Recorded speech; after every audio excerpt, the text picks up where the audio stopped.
I have tried to record this video so many times, but I'm just going to go ahead and speak.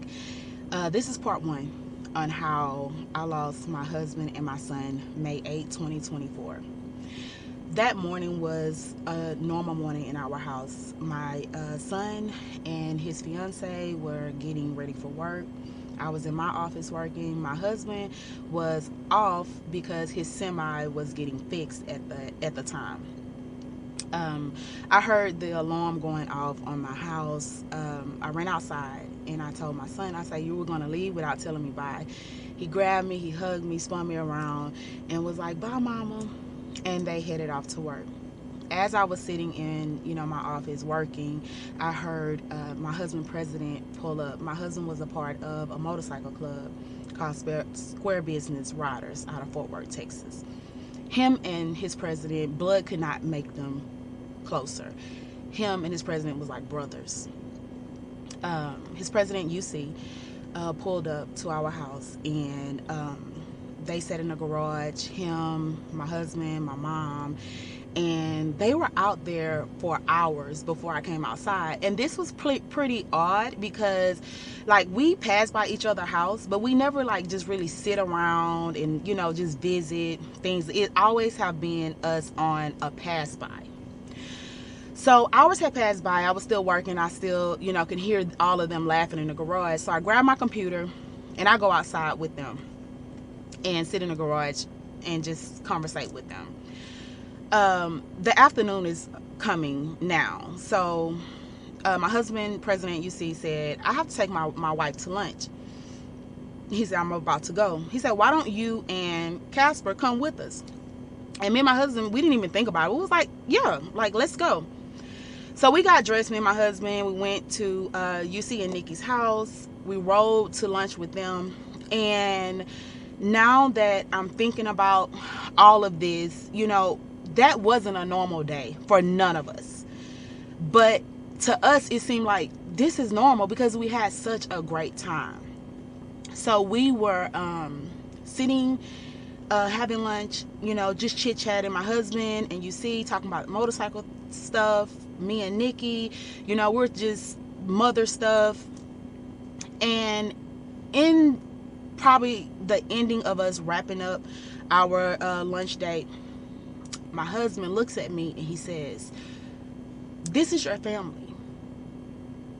And it wasn't odd to me that he said that to me because my husband lived by, his motorcycle family and his duties. He loved the motorcycle world.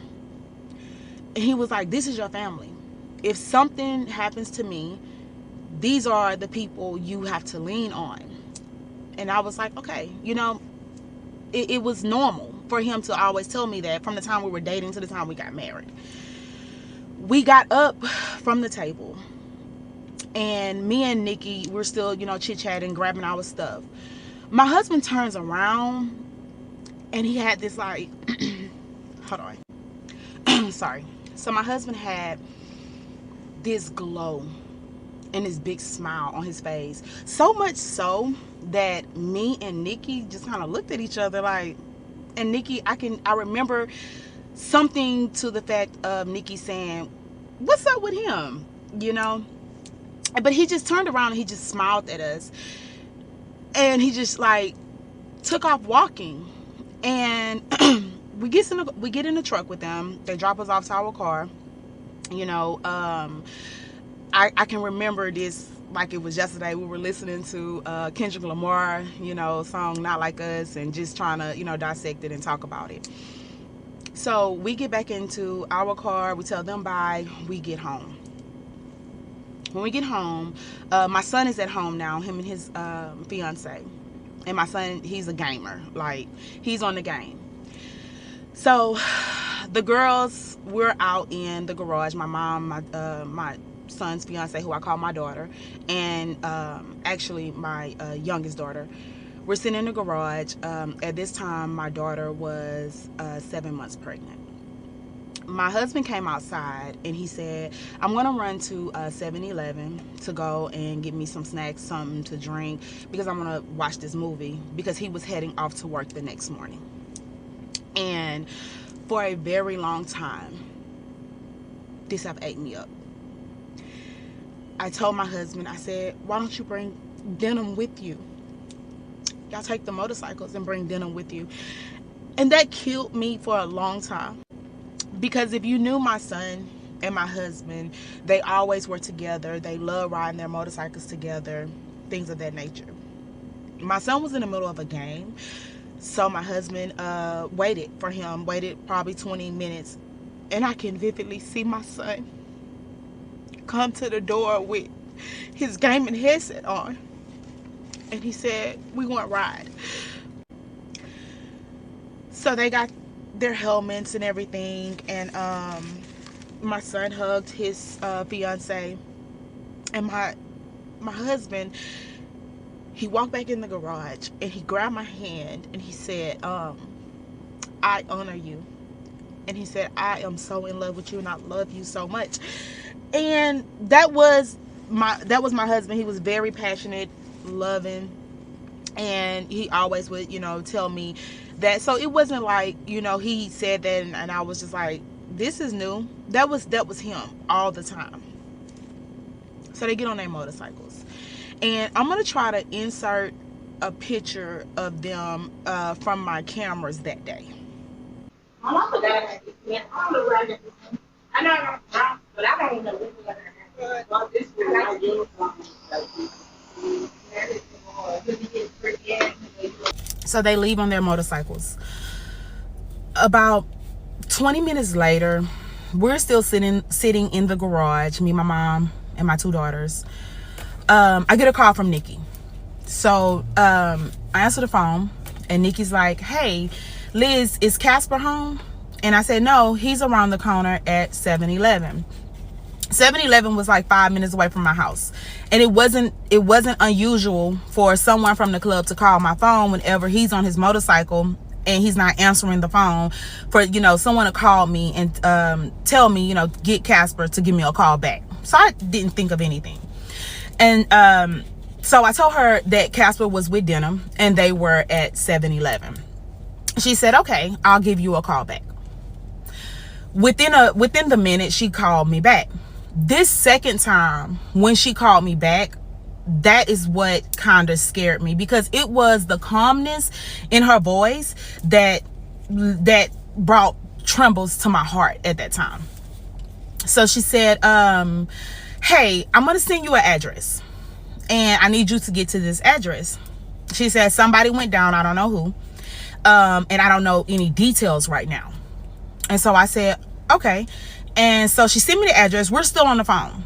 I put the address in. This address is like 20 minutes away from my house, and it's on the other side of town that we never been on. So in my head, I'm thinking, okay, somebody from the club went down, but that's not my family. They're just not answering the phone right now.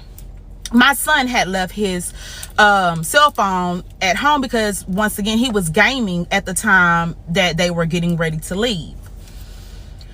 So I called my husband and the phone just rang. And so I'm like, okay. So we get in the car. I put the address in my GPS. When the GPS tells me I'm about 7 minutes out, I get this paralyzing fear in me. And I remember the cars was going around my car so fast, and I was like, I'm driving, but they're going so fast. And I looked down at my speed, and literally I was going 8 miles an hour. That's just how scared I was in the moment. So we pull up to the crash site, and it's so many police officers, so many fire trucks, ambulance, but their lights are going, but nobody's moving. And by this time, all of our friends, neighbors, the club, has gotten to the crash site. And I'm sitting in the car. I pull up and I put my car in park. My mom and my two daughters, they jetted out the car. And I sit there. I open my sunroof. And I'm trying to hear what's going on, but everybody is quiet. So I get out of the car. And I stand at the end of my car by the trunk area, and I just stand there.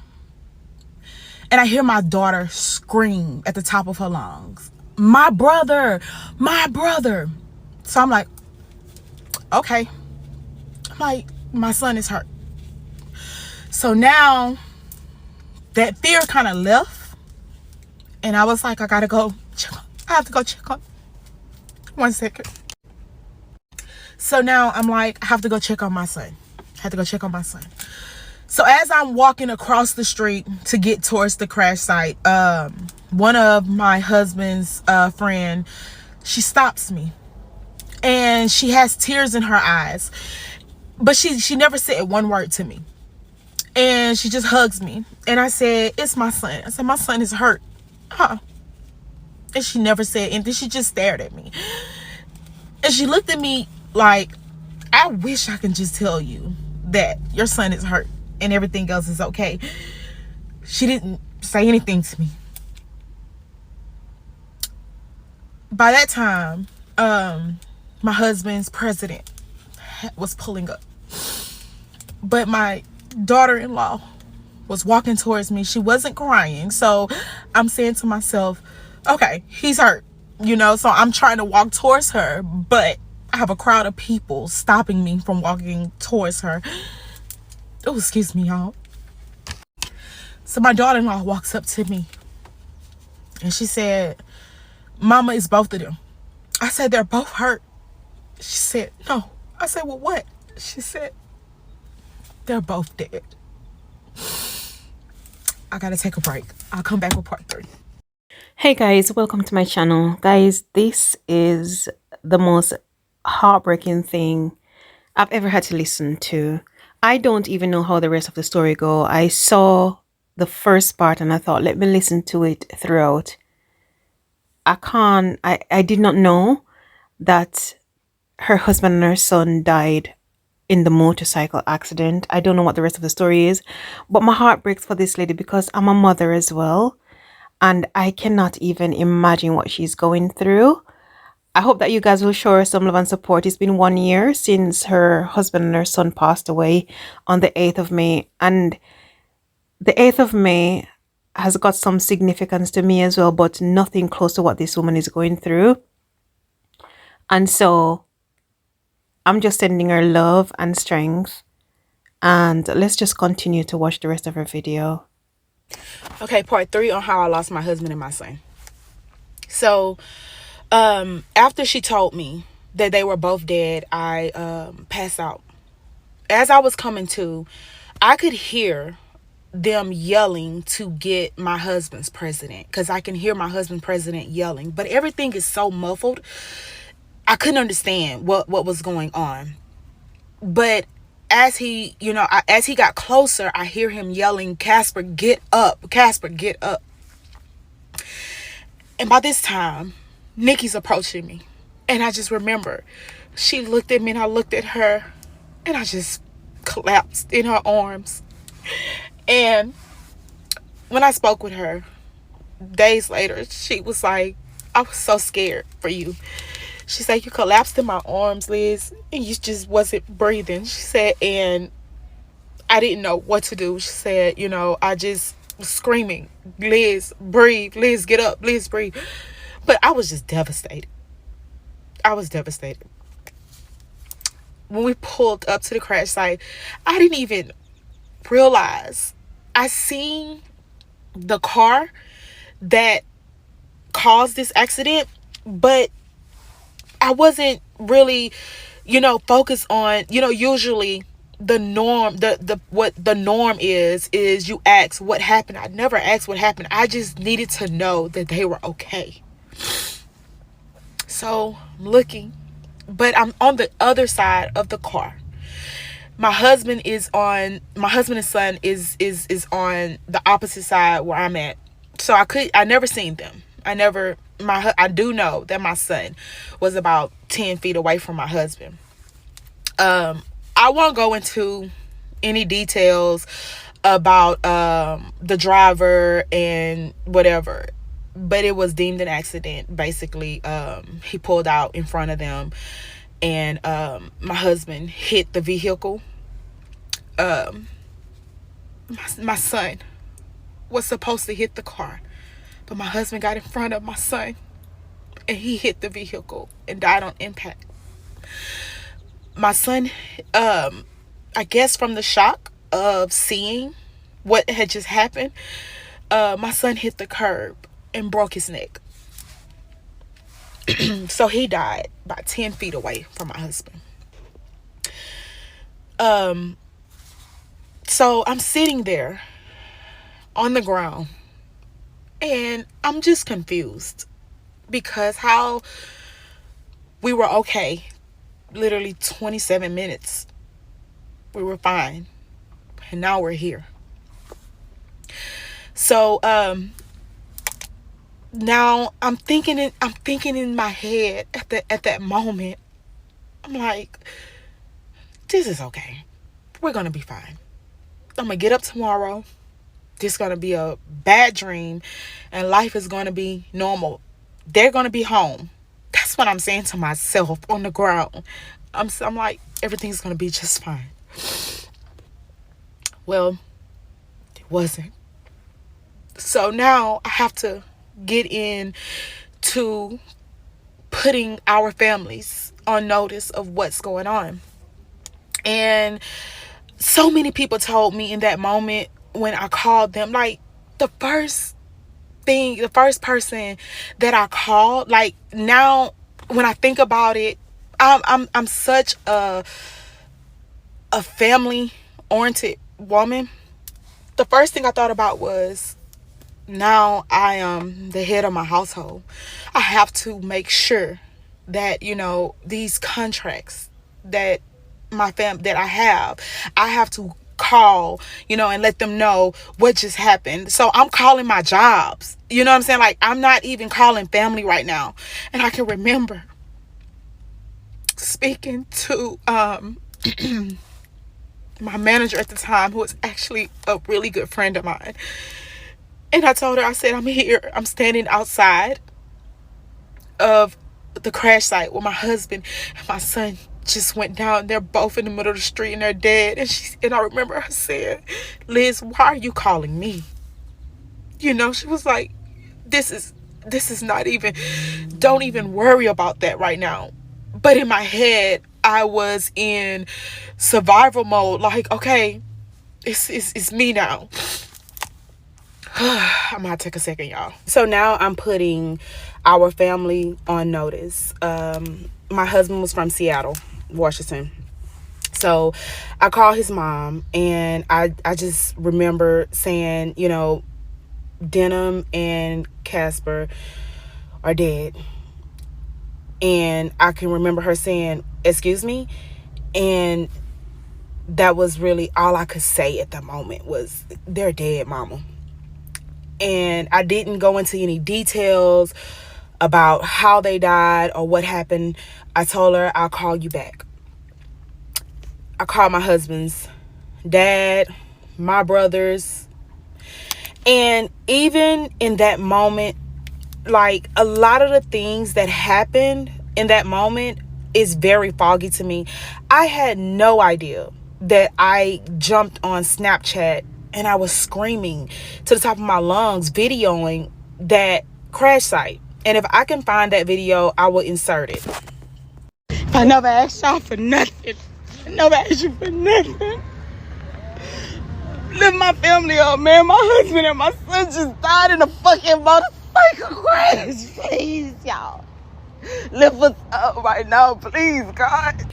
So now everyone is on notice. And if I didn't call them, by me putting the Snapchat up, in the mix of me just being confused, grieving, and just trying to get the word out that this just happened, contact me. We're devastated. My family is calling, my husband's family from Washington, they're calling. And I can remember not even explaining what happened. I just was like, they're both dead, and just boohoo crying. And my husband's mom is like, what happened? How did they die? And I'm just like, in a motorcycle accident, and I didn't have all of the details. And this is really where Square Business Riders actually stepped in and shield my family from a lot of heartbreak. My husband's president, I depended on him and his wife to do so much, and they did. They, like, a thank you could never be enough for what this MC done for my family. I never buried, family members, so I don't know what to do. I don't know who to call.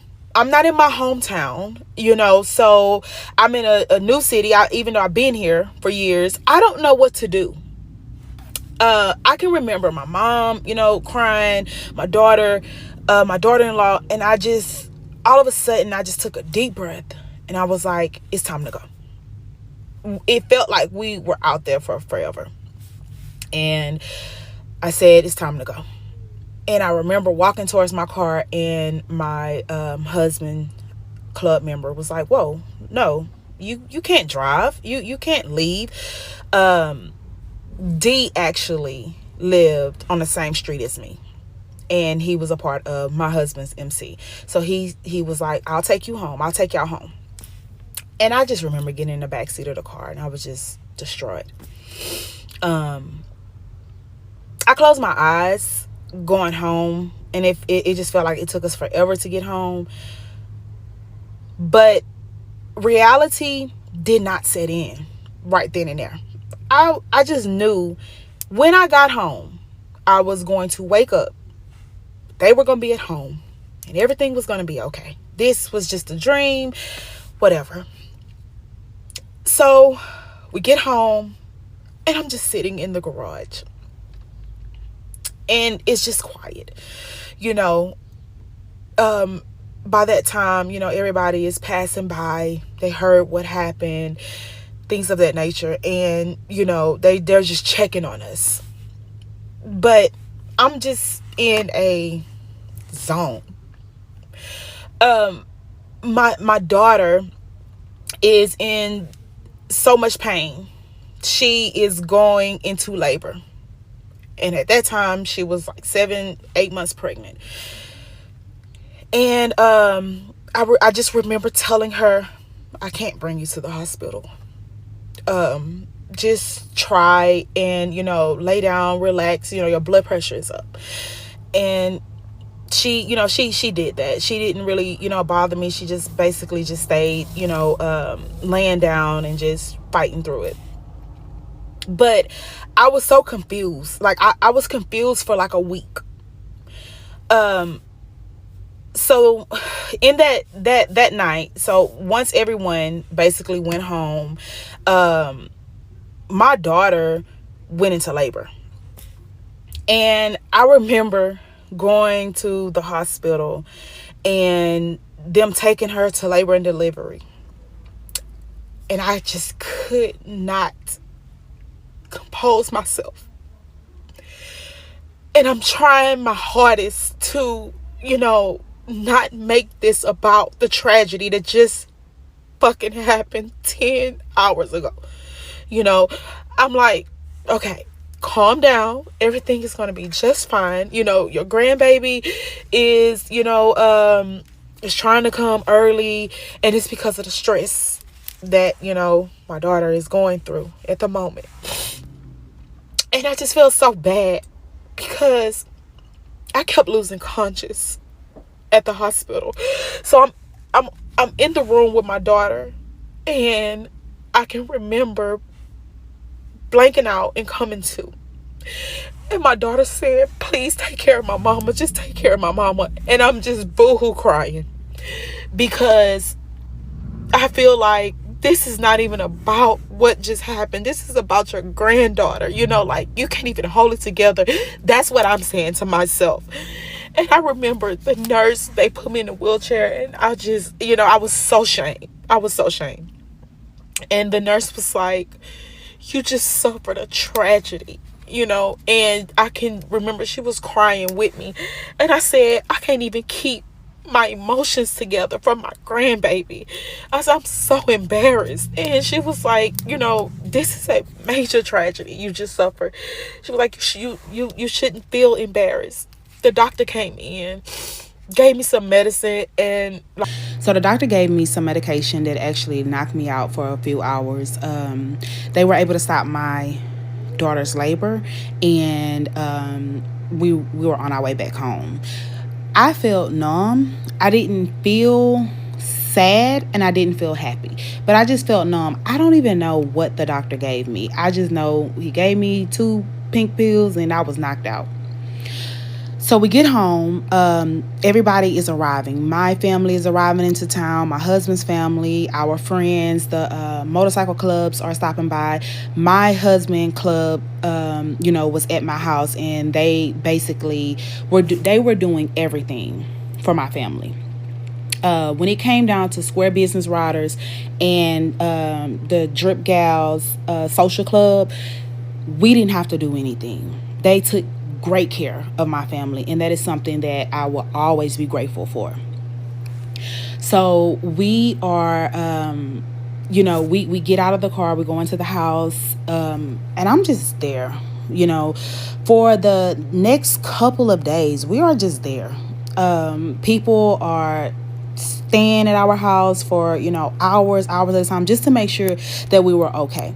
And I want to rewind back to the time that we got in the car to leave the crash site, and Nikki was looking in the car, and she said they lost the men of their house. It never dawned on me that the men of our home was actually gone. Like, my mind was just everywhere, and it's us women, and we are anticipating a little girl, my grandbaby.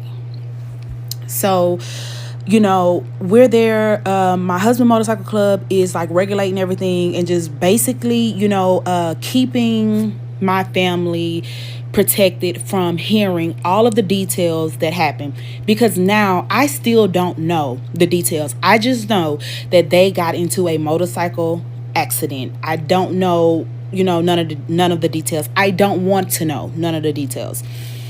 I can remember, routing everyone to my husband's president. Whatever you got to tell me, whatever you saw, whatever talk to him, and I would get the information from him. And that's what happened. I didn't know how my son died until probably 3 days before his services. I didn't want to know. I did not want to accept the fact that my son was gone.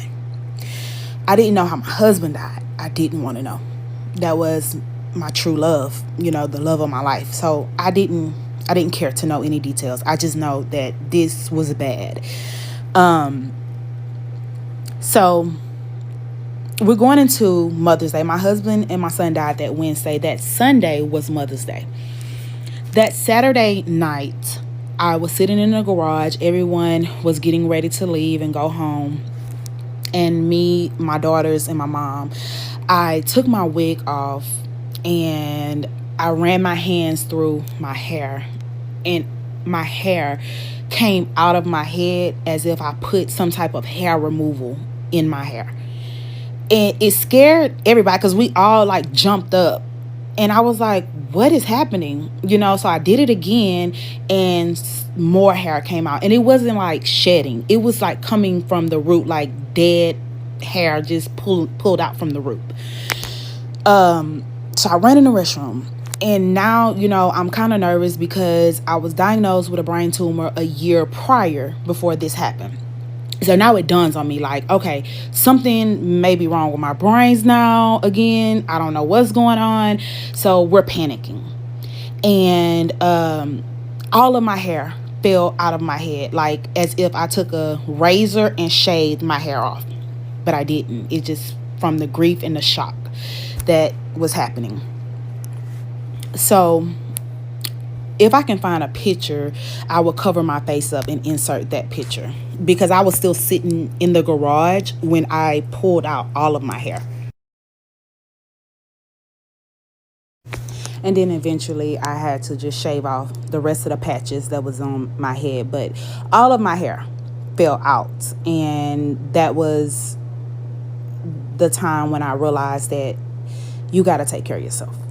So now we are a few days after they have passed away. We're probably 4 days. We're at Mother's Day. In my head, I did not want to view them. I did not want anyone to view them. Me and my husband would speak all the time about if something happens to one of us, what we want. My husband never, he always told me, I don't want a funeral. Cremate me, press me in a diamond, and keep going about your life. But how could I do that? Because now I'm a grieving mother. And my husband has his father and his mother still alive. And I was not about to automatically cremate him without his parents being in Texas, being able to view their son and also have an opinion on what they want for their final wishes for their son. So everything that me and my girls and my mom done for those boys was nothing. It had nothing to do with us. We were so selfless when it came down to making sure everyone walked away from this situation and they felt whole and they were able to say their final goodbyes to both of them. And just basically doing what's right for everyone, even though we didn't want to. So that Sunday, the funeral home called me that Friday or Saturday, I don't know, and they said we were able to view them tableside. Wait, let me back up. They didn't call me. They called my husband's president, and he relayed the message to me, if I'm not mistaken. I don't know. Everything is just crazy right now, so I don't know. Whichever way it happened, they got in contact with the family and said that we can see them on Sunday. I had already told everyone, I'm not seeing them. I don't want to see them. Y'all can go up there to see them, but we're not going. I was laying in the bed that Sunday morning around 8 o'clock. My ex from years ago, his mother called me, and I see it's her, and I'm like, and me and her, we didn't have a good relationship. So what made me answer the phone, I guess I just wanted to know what she was going to tell me in that moment. So I answered the phone, and the first thing she said was, "Oh, Liz." And I just boohoo cried. And I jumped up out of the bed and I went into my bathroom and I just stood there in the mirror. And I just began to spill my heart out to her. And I told her, I was like, I don't know why this happened to my family. I said, I'm scared. I don't want to see them. And I don't know what to do. I said, I'm just so scared. I don't know. And this woman's words, they ring loud in my head still to today. She told me, she said, Liz, your baby is at that funeral home. Your husband is at that funeral home. She said, I want you to get up. I want you to fight that fear. And I want you to go and embrace your baby. Embrace your husband. She said, this is going to bring you so much peace. But running from fear is not going to do anything in this moment. Her words filled me so bad in that moment that I jumped up in my night clothes and went to the funeral home. Me, my mom, my two girls, and my niece. My niece was in town that night, and we all just left. Everyone, like, we didn't do nothing. We ain't brush no teeth. We ain't change no clothes. Nothing. At that time, I was just determined to fight how I felt. Like, right now, even talking about it, I still shake. Like, I'm not over that. But I remember jumping into the car with my girls, and we went to the funeral home. And I'll insert the picture of us at the funeral home. So we get to the funeral home. The only people who are there is my husband's motorcycle club. Those are the only people that I was going to allow to see them. So as we pull up, they were all pulling up, just getting out of their cars. And I can remember getting out of my car, and they were looking at me like, why are you here? Because you said you wasn't going to come. But it wasn't like looking at me like, why are you here? They're looking like, are you okay? Are you sure you can go in here and be okay? Because the 4 days that, they had been at my house, and, they really had already knew my mental state, and they were just trying to make sure that you're okay to go in here. And I just didn't say anything. And I was just like, I'm going in. So we went inside of the funeral home, and I am so afraid of funeral homes. Like, I'm so afraid of funeral homes too. If I have to pass by a funeral home, I will literally go all the way around not to be around a funeral home. I don't like it. But what I can say is that Tree of Life Funeral Home was so kind to me. I can't even tell you how kind and professional that staff is at the Tree of Life. We walk inside the funeral home, and we all go to the back because they are table side, and they're side by side in this room, and they just look like they're asleep. And I'm standing there, and I refuse to look at my son because I wasn't ready to accept what was going on. So I ran towards my husband, and I just stood there and I just cried. And I had this thing what I used to do is I would lay my hand on his chest at night and feel his heartbeat. I ran to the side of that table, and I just put my hand on his chest to see, like, maybe he's okay. Maybe he'll get up. But it wasn't a heartbeat there. He was cold, and he was just laying there like he was asleep. Then I focused on my son, and my heart just crumbled. I just looked at him, and I was so afraid to even touch him. And in that moment, I just stood there. I wasn't afraid to touch my husband, but I was afraid to touch my son. I didn't know why, but I didn't want to touch him. And I just stood there, and I stared, and I just cried, and I just wept, because this is real. And I guess for like the 4 days that, they were being released from the coroner's office, they was going to the funeral home, I still was living in the illusion that this is not real. But that moment at the funeral home, I knew this was it. This is nothing I can do. It's nothing nobody can do.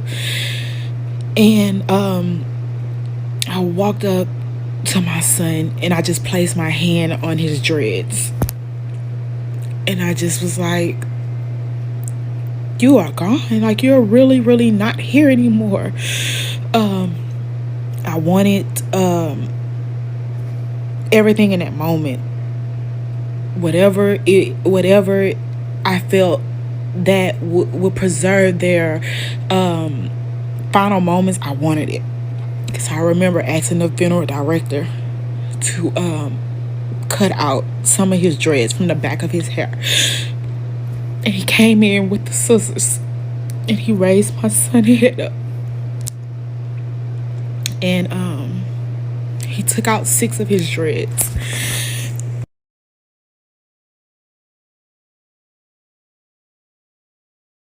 I'm sorry that I had to break this up. I had no idea that it was going to take me this long to just actually speak about it. This is my first time speaking about it.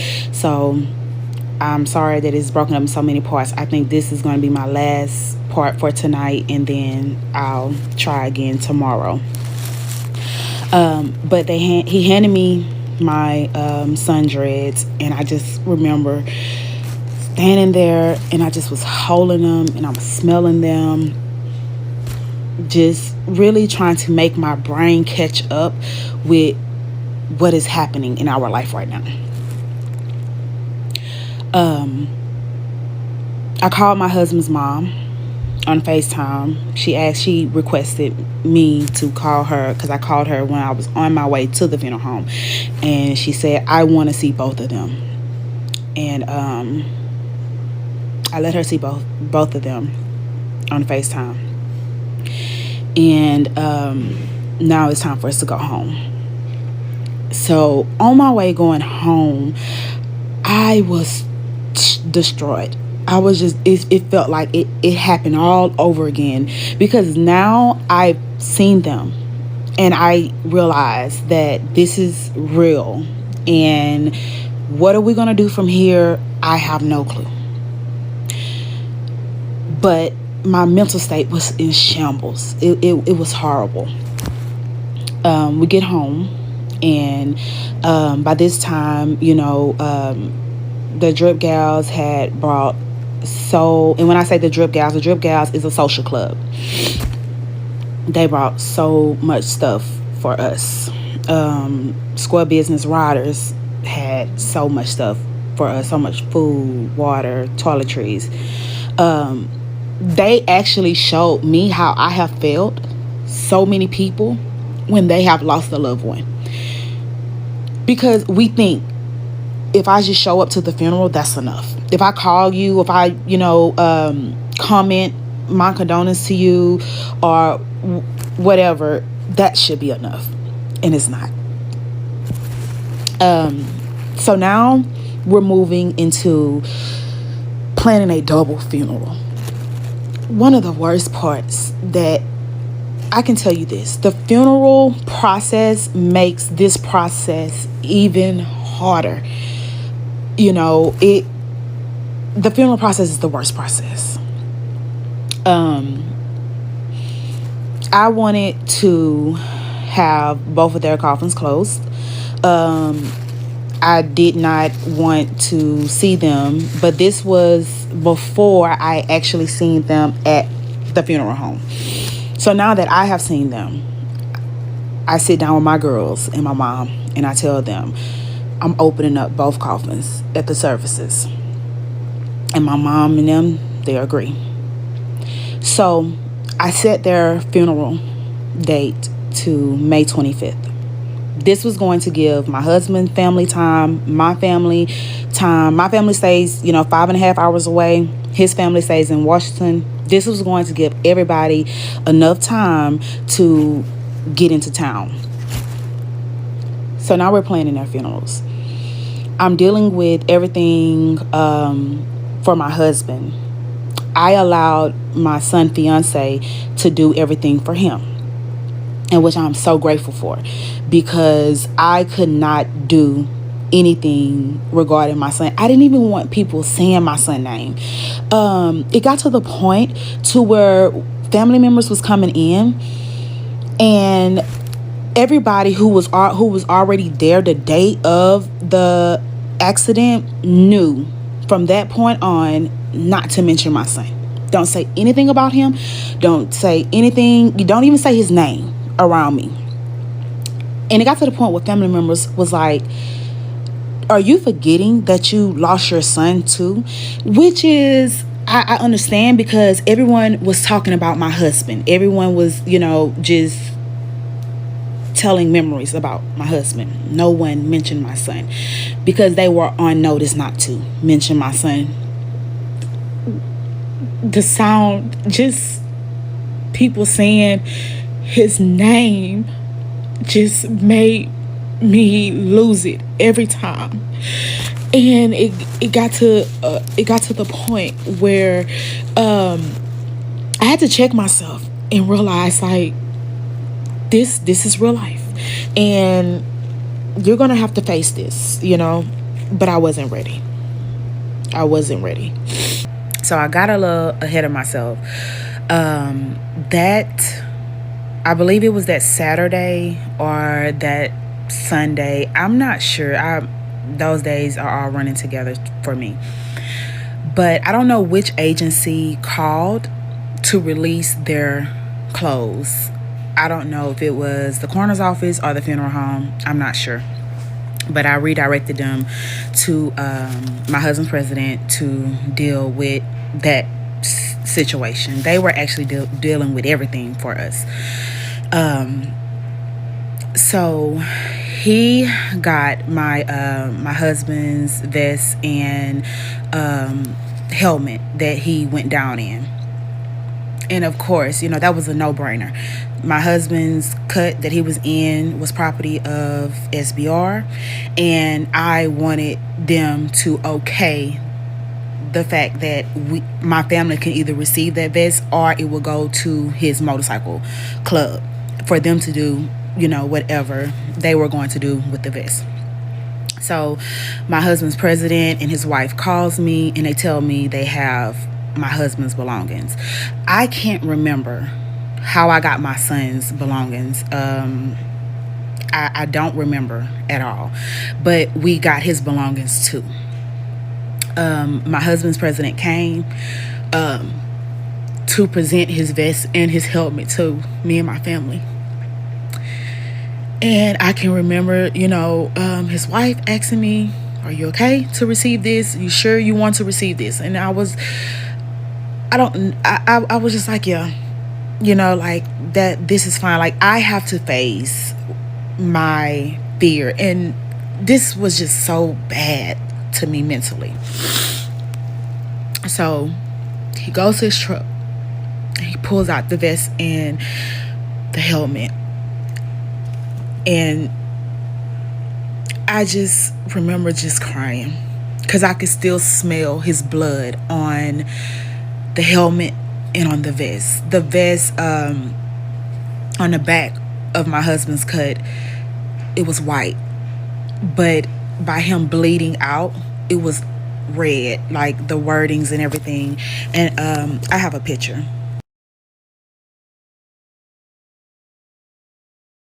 Y'all, I'm trying to get this done before tomorrow. Tomorrow marks their 1 year anniversary. So I'm trying my best to go through my memory bank and just get this done. But I want to answer some of your questions. Some of you guys asked what was my relationship with my mother-in-law and my father-in-law at the time of the accident. Me and my mother-in-law did not have a good relationship throughout me and my husband dating and marriage. When I say we were never disrespectful to each other, but we knew like, I don't deal with you. And that's just how it was. We're two alpha women. And I am more of a person with boundaries. And once you cross those boundaries and I tell you you cross them and you do it again, then I just don't deal with you. My father-in-law and his wife, we have a great relationship. He's very respectful. His wife is beyond respectful. And that's just our, you know, nature. We call each other, we check on each other. So we don't have any spats in between that. But when it came down to their son, I don't care how I felt about her. And I don't care how she felt about me. Whatever she wanted done in that moment, it was going to get done. Whatever my father-in-law wanted done in that moment, it was going to be done. It was not, I'm the wife, I do what I want to do with my husband, and it's not, no. I am a grieving mother also at the time. So I knew how it felt to lose a child. I wanted everything to be done perfectly for them and also for me. I just wanted us to all be able to have peace after these services.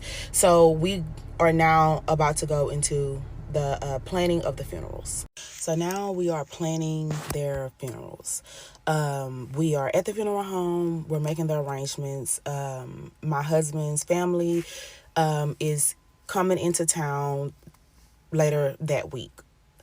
It was a week in between their services, so they're coming into town. I had a few days to write their obituaries.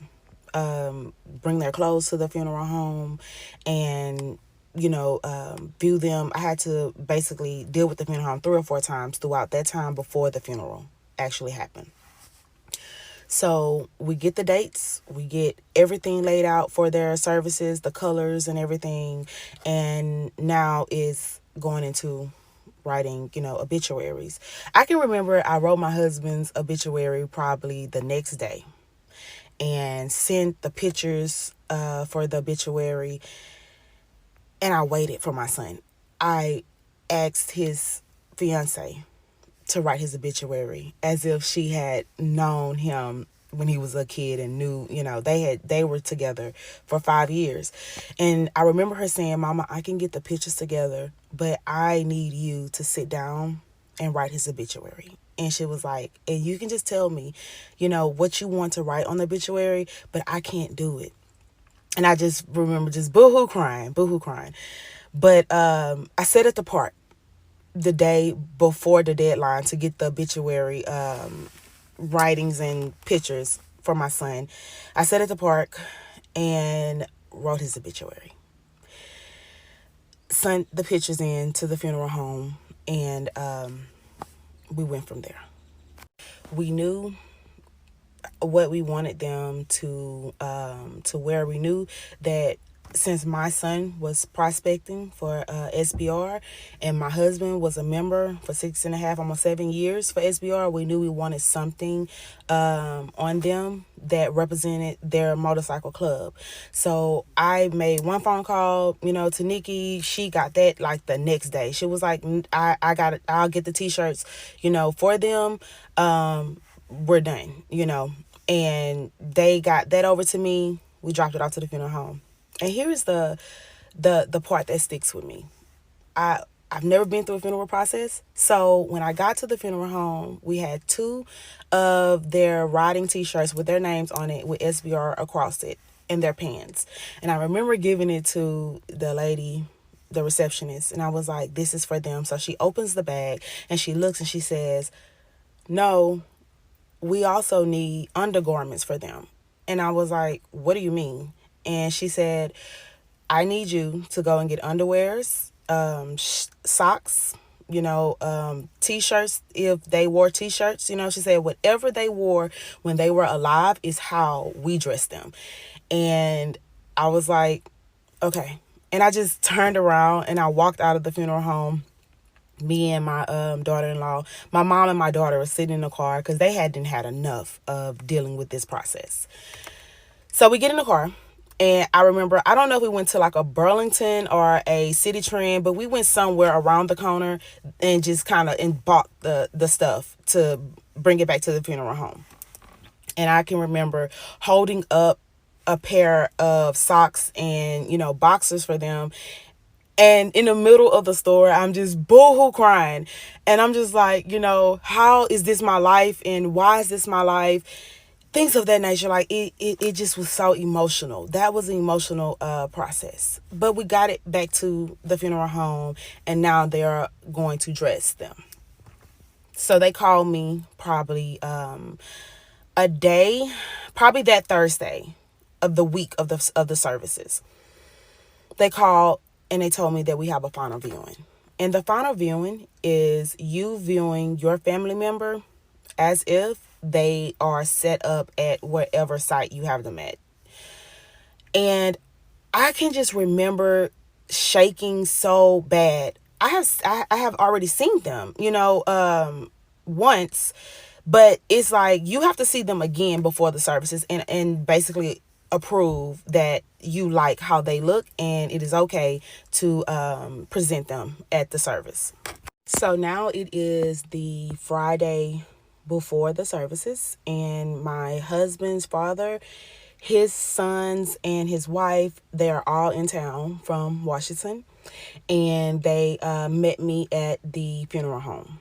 So it's me, my daughter, my daughter-in-law. My mom stayed in the car. But the funeral home basically have them set up in a chapel, where you can go in and see them. But the way how this chapel was, the doors was actually closed. It's kind of like a small kind of room area, but it is how they will be set up at their services. So I remember the doors opening to that chapel. And the smell of flowers, I hate the smell of flowers because it just kind of reminds me of a funeral home. It just hits me like a whirlwind. It hits my daughter. My daughter, who was 8 months pregnant at the time, she's standing there and she goes limp, like weak. We're not even in the room. The door's just open and it's just the smell of fresh flowers. And my daughter just goes sit in the lobby. She never comes into the room. My daughter-in-law grabs my hand, and she's like, we got to do this. We have to. Like, it's okay. Let's go in. We walked in. I didn't even look at my son. He was on the right side of the room. My husband was on the left side of the room. And I just turned my back to my son. And I just looked at my husband. And every thought, every memory I had of us as one family, I just stood there and I just cried and I just stared at him. And I'm just like, you're not coming back. Like, this is it.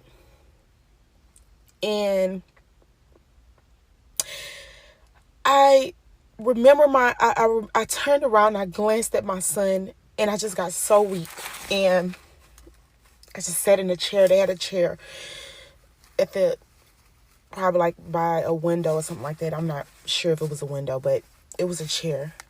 And I just kept looking at him, looking at his hair, looking at his hands.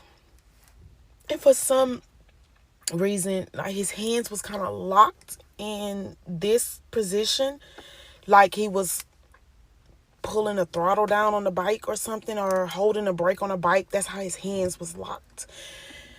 And I just could not look at his face. Y'all, I know I'm jumping on here with my bonnet on, night clothes on, but I am determined to get this done before tomorrow.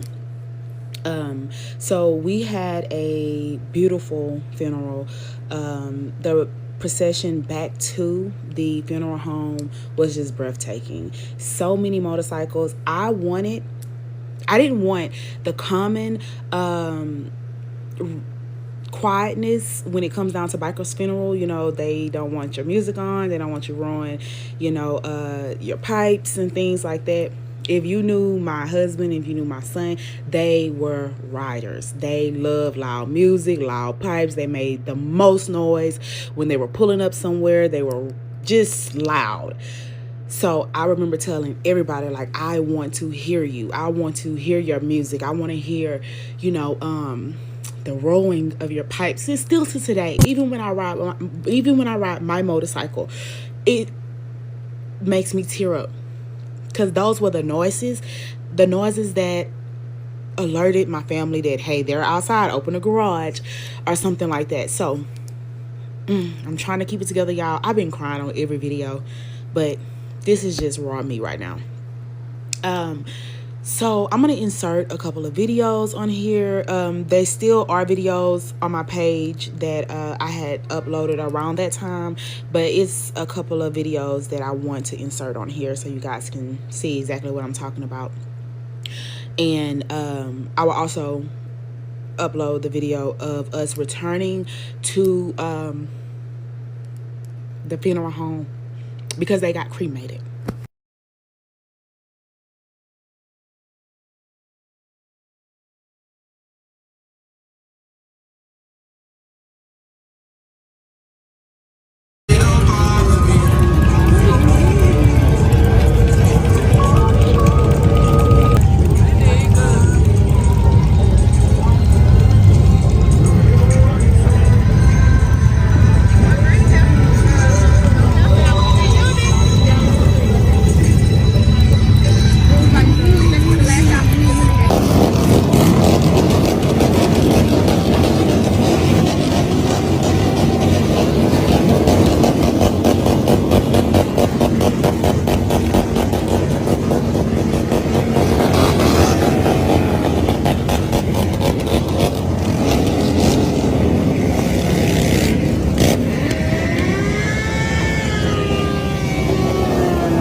meet again.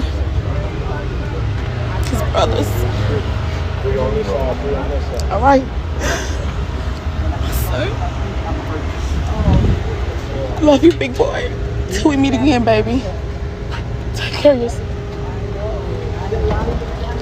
Never tell him goodbye. Bye, son. Till we meet again. Love you, boy.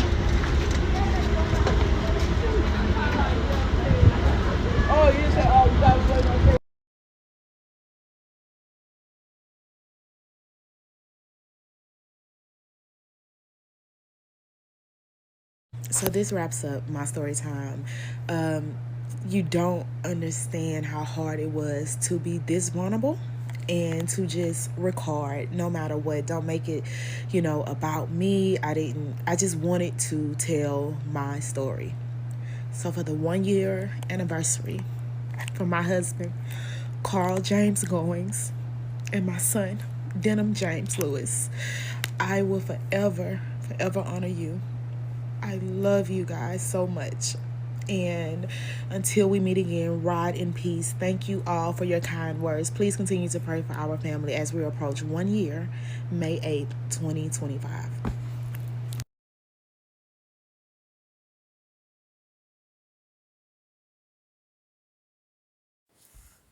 Lizzie, thank you so much for sharing your story with us. I am truly, truly so sorry for your loss.